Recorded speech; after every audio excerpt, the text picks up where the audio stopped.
تو اللہ کہتے ہیں والسابقون الاولون، یہ ہجرت کر کے پہلے آنے والے اور ان کی مدد کرنے والے، یہ دو لوگ ایسے ہیں کہ یہ قابل اتباع ہیں۔ والذین اتبعوہم بإحسان،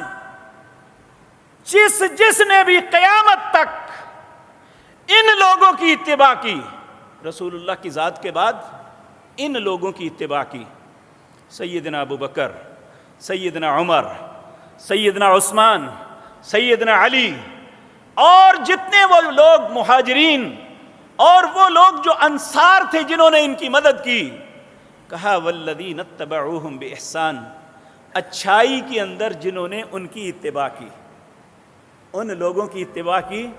اللہ ان کے ساتھ کیا ہے؟ رضی اللہ عنہم ورضوا عنہ، اللہ ان سب پہ راضی ہے۔